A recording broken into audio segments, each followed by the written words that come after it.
കവിതയെ കുറെ മുന്നേ ഞാൻ മനസ്സിലാക്കിയതാ. അവളെ തിരിച്ചറിയാൻ കഴിയാതെ പോയത് തനിക്കും. പക്ഷേ ദിനേശൻ എന്റെ പ്രതീക്ഷകളെ തകിടം മറിച്ചു കളഞ്ഞു. എന്തായാലും നമ്മുടെ വീട്ടിൽ തന്നെ തിരിച്ചെത്തിയതിന്റെ സന്തോഷത്തിലാണ് ഞാൻ. അതെ ചേച്ചി, നമ്മൾ തിരിച്ചു വന്നു. ഇനി ശുഭകരമല്ലാത്ത ഒരു ചിന്തയും വേണ്ട. ഇനി പ്രതീക്ഷ വെച്ച് തന്നെ മുന്നോട്ട് പോണം. നിന്റെ ഈ അമിത ആത്മവിശ്വാസം ഒന്നും മതിയാക്കുമോളെ. എന്ത് ശുഭപ്രതീക്ഷ ഇനി നമുക്കുള്ളത്?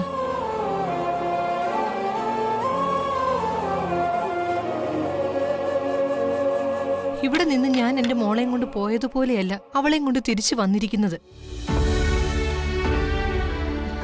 എല്ലാത്തിനും കാരണക്കാരി ഞാനാ. എനിക്ക് പറ്റിപ്പോയ ഏറ്റവും വലിയ തെറ്റ് മംഗലശ്ശേരിയിലേക്ക് പോയതാ. അല്ലായിരുന്നെങ്കിൽ എന്റെ മോക്ക് ഈ അവസ്ഥ വരില്ലായിരുന്നു.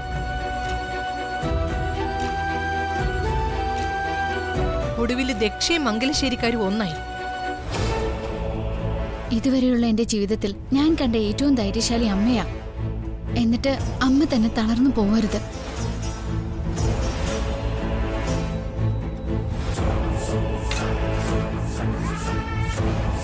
പ്രതീക്ഷയില്ലാത്തവർക്ക് എന്ത് ആത്മധൈര്യം ഉണ്ടാവുക? നിന്നെ പോലെ ആൾക്കാരുടെ മുമ്പിൽ നിന്ന് ഓരോന്ന് വിളിച്ചു പറഞ്ഞ് നാണം കെടാനൊന്നും എനിക്ക് കഴിയില്ല.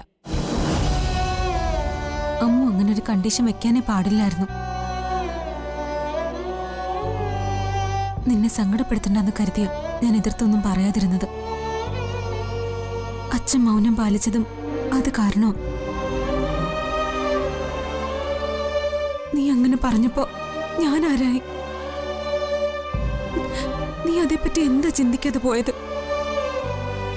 ഈ അവസ്ഥയിലും സഞ്ജുവിന്റെ ഭാര്യയാവാൻ ഞാൻ ആഗ്രഹിക്കുന്നവളായില്ലേ? മരിച്ചു പോയെങ്കിൽ എന്ന് വരെ ഞാൻ ആഗ്രഹിച്ചു. എല്ലാവരുടെ മുന്നിൽ വെച്ച് സഞ്ജു സഞ്ജനെ സ്വീകരിക്കട്ടെ എന്ന് ഞാൻ പറഞ്ഞത് മനസ്സിൽ മറ്റൊന്ന് വെച്ചാണെന്ന് സഞ്ജു പോലും ധരിച്ചു കാണില്ലേ?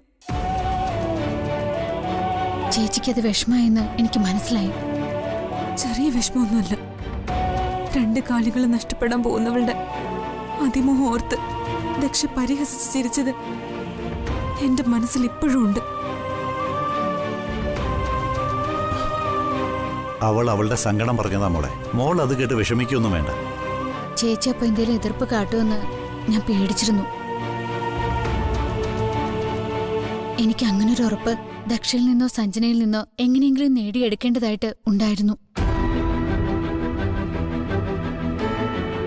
ആ ഉറപ്പിന്റെ വില ചേച്ചിയും അച്ഛനും അമ്മയും അറിയും. സഞ്ജനയോട് നീ തന്ന ഉറപ്പ് പാലിക്കാൻ ആവശ്യപ്പെടുന്ന ഒരു ദിവസം എനിക്കുണ്ടാവും.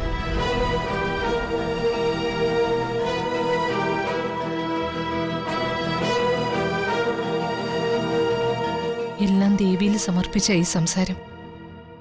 പാവം കുട്ടി. ആ ദേവിയെ ഒരിക്കലും വില കുറച്ച് കാണരുത്. അവളുടെ അമ്മ തന്നെ ആ ദേവി. അവിടെയുള്ള ഒരാൾ എന്നോട് പറഞ്ഞത്, ലച്ചു ക്ഷേത്രനടയിലേക്ക് വന്ന മങ്ങിക്കത്തിയ തിരുനാളങ്ങൾ എണ്ണ പകർന്ന പോലെ കത്തുവന്ന. അവളുടെ ജീവിതം തരുന്ന പാഠവും അതാ. എന്നിട്ടും അമ്മൂന് ഇങ്ങനൊരു വിധി വന്നില്ലേ? ഒരു വിധവയെ പോലെ കഴിയല്ലേ അവള്? മറ്റൊന്നുകൂടി ആ നാട്ടുകാരൻ പറഞ്ഞു, അവൾക്ക് ദേവി നൽകിയ അനുഗ്രഹം അവൾക്കൊപ്പം നിൽക്കുന്നവർക്ക് വേണ്ടിയാണ്. എന്റെ മോളുടെ ജീവിതത്തിൽ പ്രതീക്ഷകൾക്കപ്പുറത്ത് പലതും സംഭവിക്കും. അത് സഞ്ജുവിന്റെ വിവാഹത്തിന് മുൻപ് തന്നെ നടക്കും.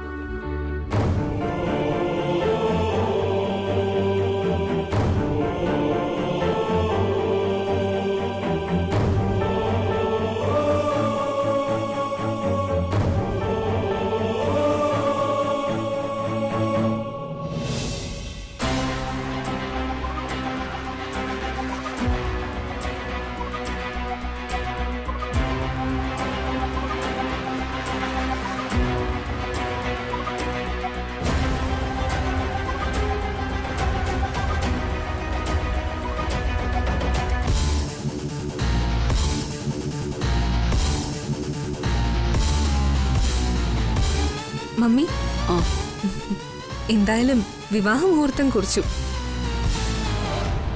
ഇനി അത് ഡാഡിനെ വിളിച്ച് പറയാതിരിക്കുന്നത് ശരിയല്ല എന്ന് മമ്മിക്ക് തോന്നുന്നുണ്ടോ? എന്താ മമ്മിയുടെ മനസ്സിലുള്ളതെന്ന് പറ. ഡാഡി വിവരങ്ങൾ മറ്റൊരു വഴിക്ക് അറിഞ്ഞ നമ്മള് രണ്ടുപേരും പറയുന്നത് രണ്ട് തരത്തിലാവാൻ പാടില്ല.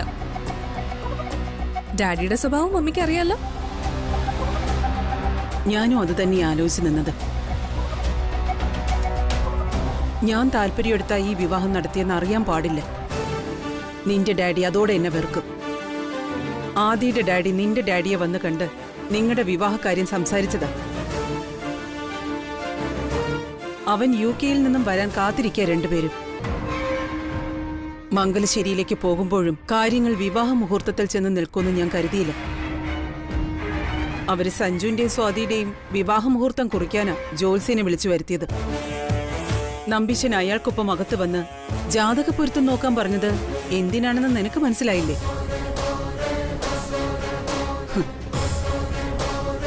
നിന്റെ ഡാഡിയുടെ സമ്മതം വാങ്ങിയിട്ട് മുഹൂർത്തം നോക്കിയാൽ മതിയെന്ന കണക്കുകൂട്ടൽ വെച്ച നമ്പീശൻ അത് പറഞ്ഞത്.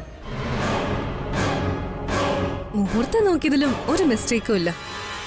ഡാഡിയെ ഞാൻ പറഞ്ഞ് സമ്മതിപ്പിക്കാം. നീയും സഞ്ജുവും പ്രണയത്തിലാണെന്നേ പറയാൻ പറ്റൂ. ഡാഡി അങ്ങനെ അറിഞ്ഞാ മതി. നമുക്കൊന്നുകൂടി ആലോചിച്ചിട്ട് ഡാഡിയോട് സംസാരിക്കാം. ശരി മമ്മി.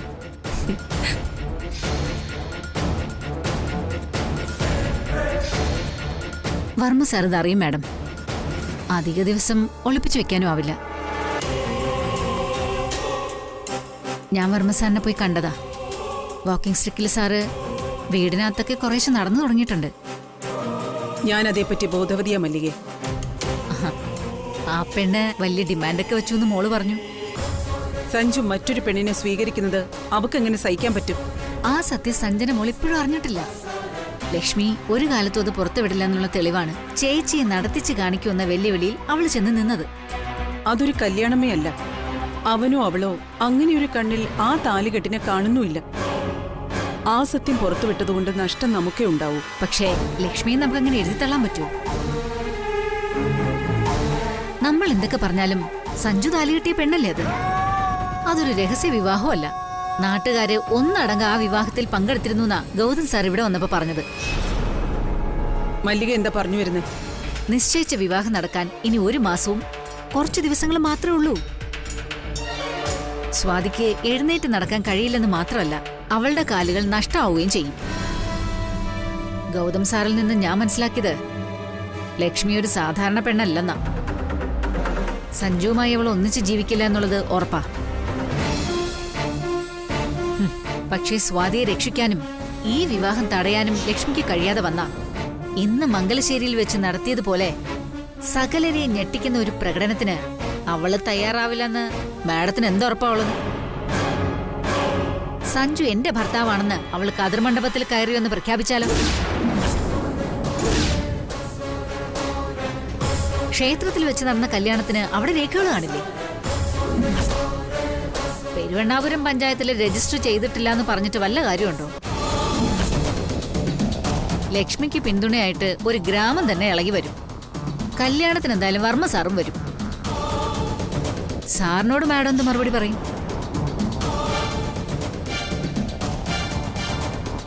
ലക്ഷ്മി അവസാനത്തെ കളിക്ക് ഇറങ്ങുന്നത് സഞ്ജുവിന്റെ ഭാര്യയായി വാഴാനല്ല, സഞ്ജുവിനെ മംഗലശ്ശേരിയിൽ കയറ്റാതിരിക്കാനാ. മല്ലിക പറയുന്നതിൽ കാര്യമുണ്ട്. വിവാഹ മുഹൂർത്തം കുറിക്കുന്ന വേദിയിൽ വന്ന് ആ പെണ്ണൊരു കണ്ടീഷൻ വെച്ചതാ. ഈ കല്യാണം നടക്കാതിരിക്കാൻ വേണ്ടി അവൾ അവസാനത്തെ ഏത് ആയുധവും പുറത്തെടുക്കും. മംഗലശ്ശേരിക്കാർക്ക് ഇതുവരെയും ലക്ഷ്മി മരുമകളാണെന്നുള്ള സത്യം അറിയില്ല. ആ അറിഞ്ഞാ പിന്നെ സഞ്ജുവിന്റെയും സഞ്ജനയുടെയും വിവാഹത്തിന് അവർ തയ്യാറാവില്ല. സഞ്ജു സ്വാതിയെ സ്വീകരിച്ചാൽ ലക്ഷ്മി അതിനെ അംഗീകരിക്കും. പക്ഷേ അവളുടെ കഴുത്തിൽ താലി കെട്ടിയവൻ സ്വാതിയല്ലാതെ മറ്റൊരു പെണ്ണിന്റെ കഴുത്തിൽ താലി കെട്ടാൻ പോയാൽ അതവള് തടയും. അതിന്റെ കൊട്ടിക്കലാശുവാ മുഹൂർത്തം കുറിക്കുമ്പോ മാഡം കണ്ടത്. എനിക്ക് മനസ്സിലായി മല്ലികെ. വിവാഹത്തിന് മുൻപ് ആ പെണ്ണിനെ തീർത്തു കളയണം.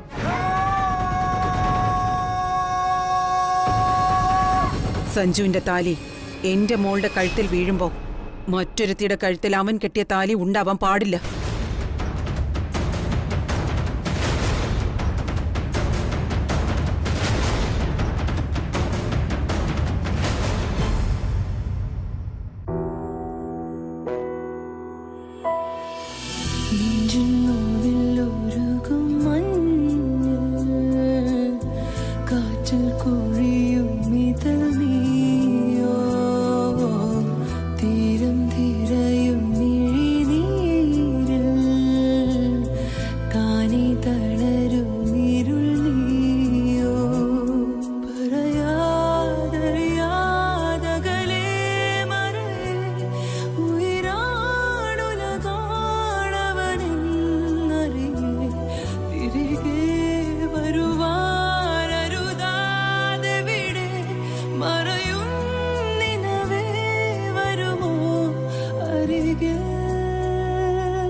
മോനെ,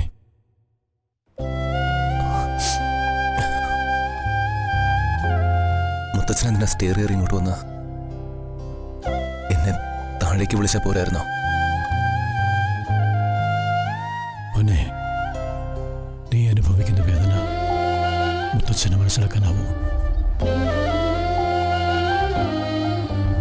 അത് നിന്റെ മാത്രം വേദനയല്ല മോനെ, മുത്തച്ഛൻ്റെ എതിർകൂടിയ.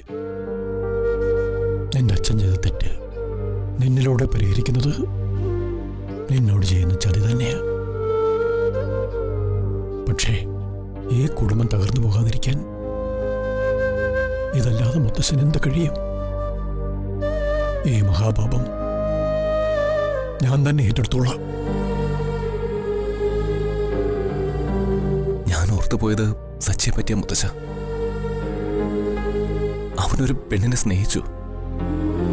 അവന്റെ വീട്ടുകാർക്ക് വേണ്ടി നമ്മളെല്ലാം ചേർന്ന് അവനെ കൊണ്ട് മറ്റൊരു പെണ്ണിന്റെ കഴുത്തിൽ താലി കെട്ടിച്ചു. അതിനു വേണ്ടി മുന്നിൽ നിൽക്കുമ്പോ ഞാൻ ഓർത്തില്ല എന്നെ കാത്തിരിക്കുന്നതും അങ്ങനൊരു വിധിയാണെന്ന്.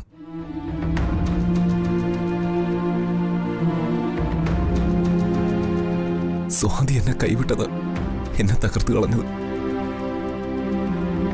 അവള് മനസ്സ് മാറാതെ നിന്നെങ്കിൽ എനിക്ക് മുത്തച്ഛനെ ധിക്കരിക്കേണ്ടി വന്നേനെ. ഞാനൊരു കാര്യം മുത്തച്ഛനോട് ചോദിക്കട്ടെ?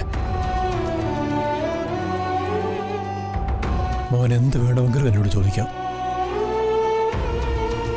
അത് പ്രതീക്ഷിച്ച് തന്നെ ഞാൻ വന്നത്. സ്വാതിക്ക് ഈ അവസ്ഥ വരാതിരുന്നെങ്കിൽ രക്ഷയ്ക്ക് മുമ്പിൽ മുത്തച്ഛൻ വഴങ്ങിക്കൊടുക്കുമായിരുന്നോ? ഒരിക്കലും ഞാനതിന് തയ്യാറാവില്ലായിരുന്നു. തീരുമാനം ഞാൻ നിനക്ക് വിട്ടേനെ. നിന്റെ അച്ഛൻ ചെയ്തത് തെറ്റായിപ്പോയെന്ന് അറിയാമായിരുന്നിട്ടും ഞാൻ അതിൻ്റെ പേരിൽ മുകുന്ദനെ പഴി പറഞ്ഞിട്ടില്ല. മുത്തച്ഛൻ ആഗ്രഹിച്ചതും ഈ കുടുംബത്തിനൊരു അനന്തരാവകാശി വേണമെന്നല്ലേ?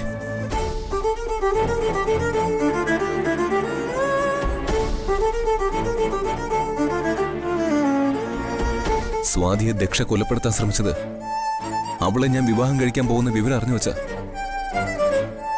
ആ ഒറ്റ കാരണം കൊണ്ടാ അവളിങ്ങനെ ജീവച്ചവം പോലെ ജീവിക്കുന്നത്.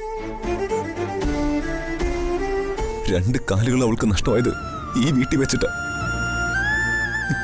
ഇപ്പോ അവൾ ആർക്കും വേണ്ടാത്തൊരു ജന്മമായി.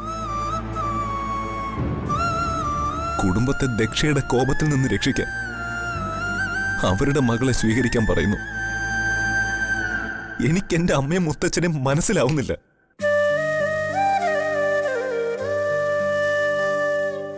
എല്ലാം ഈശ്വരൻ അർപ്പിക്കാനാ മോനെ ഞാൻ ശ്രമിക്കുന്നത്.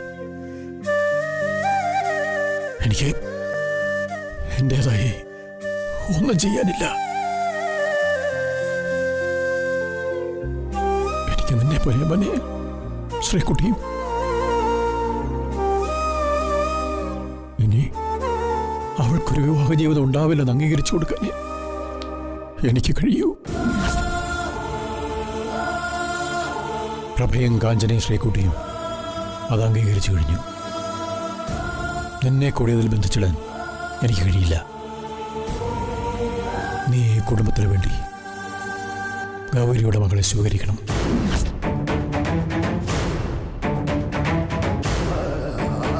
സഞ്ജന നല്ല കുട്ടിയാണെന്ന് തിരിച്ചറിവ് ഈ വീട്ടിലെല്ലാവർക്കും ഉണ്ട്.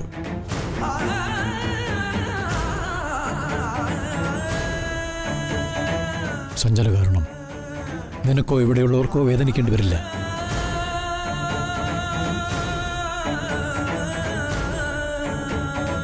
മുത്തശ്ശന്റെ വാക്കിന് നീ വില കൽപ്പിക്കണം. ഈ വിവാഹം നടക്കണം മോനെ. മുത്തശ്ശന് വാക്ക് മോന്റെ ഈ സമ്മതമില്ലാതെ ഇനി മുത്തശ്ശന് വേണ്ടി നീ ഒന്നും ചെയ്യണ്ട. മുത്തച്ഛൻ വാക്ക് കൊടുത്തിട്ട് ഇനി എന്തിനെന്റെ സമ്മതം തേടണം? വിവാഹ മുഹൂർത്തവും കുറിച്ചല്ലേ ദക്ഷയും മകളും പോയിരിക്കുന്ന. സമാധാനമായി മോനെ. നിന്റെ നാവിൽ നിന്ന് കേൾക്കാൻ മുത്തശ്ശൻ വന്നത്. അവസാന നിമിഷം വരെയും സ്വാതിയുടെ സമ്മതത്തിനായി ഞാൻ കാത്തിരിക്കും. അതൊരു മൗനസമ്മതം മാത്രമായ മതി എനിക്ക്. പിന്നെ ഒന്നിനും മുത്തച്ഛൻ എന്നെ പ്രതീക്ഷിക്കണ്ട. ആ നിമിഷം ഞാൻ സ്വാതിയുടെ കഴുത്തിൽ താലി കെട്ടിയിരിക്കും.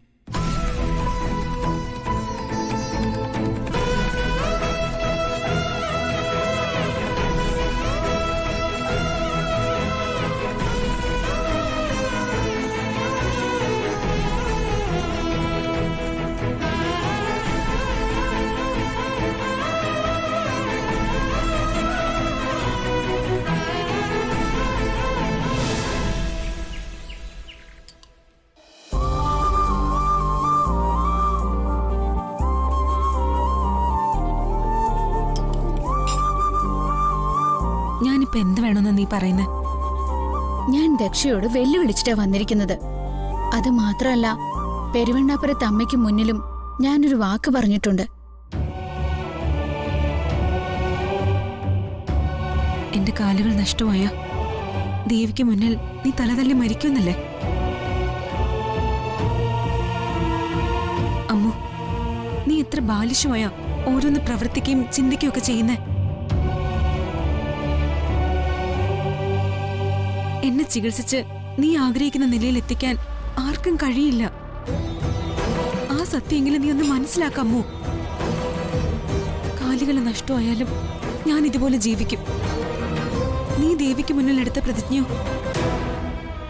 തോൽക്കാൻ എനിക്ക് പറ്റില്ല ചേച്ചി. എനിക്ക് വേണ്ടി ഞാൻ ഒന്നും ഈ ജീവിതത്തിനിടയിൽ പ്രാർത്ഥനയിലൂടെ നേടാൻ ശ്രമിച്ചിട്ടില്ല. ചേച്ചിക്ക് വേണ്ടിയാ ഹൃദയം പൊട്ടി ഞാൻ ദേവിയോട് പ്രാർത്ഥിക്കുന്നത്. എന്റെ ദേവിക്ക് എന്റെ സങ്കടം കേൾക്കാതിരിക്കാനാവില്ല. അപ്പൊ നിനക്ക് എന്നെ വേണ്ടേ? നിന്റെ പെരുമാറ്റം കാണുമ്പോ സത്യത്തിൽ എനിക്കിപ്പോ പേടിയാ തോന്നുന്നത്. നീ എന്റെ കൂടെ ഉണ്ടെന്നുള്ള തോന്നല എന്നെ ജീവിക്കാൻ പ്രേരിപ്പിക്കുന്ന. ചേച്ചി തകർന്നു പോന്നതാ എനിക്ക് കാണാൻ കഴിയാത്തത്. ഒരു വാതിലടഞ്ഞ നമുക്ക് വേണ്ടി മറ്റൊരു വാതില് തുറക്കും. അത് നമ്മൾ പ്രതീക്ഷിച്ച വാതില് തന്നെ ആവണമെന്നില്ല. തോൽക്കാൻ തീരുമാനിച്ച എല്ലാ സാധ്യതകളും അവിടെ തീരും. എന്തു വന്നാലും ധൈര്യത്തോടെ നിന്നിട്ടുള്ള ചേച്ചി തളർന്നു പോവാതിരുന്നാ മതി. ഞാൻ എന്ത് മറുപടി അച്ഛ ഇവളോട് പറയേണ്ടത്? എന്നെക്കാൾ കൂടുതൽ ആപത്തിലേക്കാ ഇവള് പോകുന്നത്. അവളുടെ പ്രതീക്ഷ ആ സിദ്ധിമുത്തിയ മോളെ. ഇനി ഞാൻ അവരുടെ മുന്നിലേക്ക് ചെന്നിട്ട് അവരും എന്നെ കൈവിട്ടാലോ? അമിത പ്രതീക്ഷയില്ല അമ്മു. ഇവളെ പിന്നെ നിയന്ത്രിക്കാൻ നമുക്ക് കഴിയോ? എന്റെ പേടി ഇപ്പൊ അതാ. നമുക്ക് അവിടം വരെ ഒന്ന് പോകാം മോളെ. ഒരാഴ്ചക്കുള്ളിൽ ഹോസ്പിറ്റലിൽ പോകാനുള്ളതല്ലേ. എന്നും അമ്മുവിന്റെ മനസ്സിൽ അതൊരു സങ്കടമായിട്ട് കിടക്കണ്ട. എനിക്കും അതേ അഭിപ്രായമാണ് ഉള്ളത്. നമുക്ക് ക്ഷേത്രത്തിൽ പോയി തൊഴാനുള്ള മനസ്സോടെ തന്നെ പോവാം. കൂട്ടത്തിൽ ആ സിദ്ധിമുത്തിയും കാണാം. ചേച്ചി പോവാം. എന്റെ ജീവിതത്തിലെ ഏറ്റവും വലിയ ആഗ്രഹം അത്. ചേച്ചി എനിക്കതൊന്ന് സാധിച്ചു തരണം. ആ മുത്തിയുടെ അഭിപ്രായം നീ ആഗ്രഹിക്കുന്ന പോലെ അല്ലെങ്കിൽ നീ കടുങ്കയൊന്നും കാട്ടില്ലല്ലോ. അങ്ങനെയൊന്നും സംഭവിക്കില്ല ചേച്ചി. എനിക്ക് അങ്ങനെ ഒരു മറുപടി അല്ല വേണ്ടത്. എന്റെ കൂടെ നീ ഉണ്ടാവുമെന്ന് വാക്കുതാ.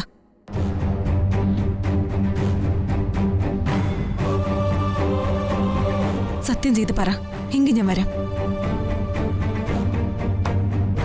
സിദ്ധിമുത്തി ചേച്ചിയെ കൈവിട്ടാൽ ഞാൻ ചേച്ചിയുടെ കൂടെ തന്നെ ഉണ്ടാവും. സത്യം. എങ്കിൽ ഇനി വൈകണ്ട, നമുക്ക് നാളെ തന്നെ പോവാം. സിദ്ധിമുത്തി നാട്ടിലുണ്ടെന്ന് ചന്ദ്രമാമിയെ വിളിച്ചപ്പോ എന്നോട് പറഞ്ഞിരുന്നു.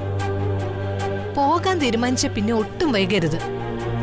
നമുക്കിനി സമയം കുറവാ. ആ അതെ, നമുക്ക് നാളെ രാവിലെ തന്നെ പോവാം. എല്ലാം ദേവിയിൽ സമർപ്പിച്ച നമ്മുടെ ഈ യാത്ര. എന്തിനാ അച്ഛനിങ്ങനെ സംശയിക്കുന്നേ? ദേവിയായി അച്ഛന് വെളിപ്പെടുത്തി തന്നതല്ലേ. ചേച്ചി മനസ്സൊന്ന് ഉറപ്പിച്ച് നിർത്തിയാ മതി.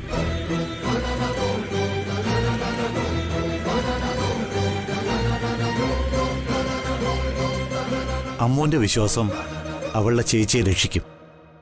എനിക്കെന്റെ മോളെ വിശ്വാസോ.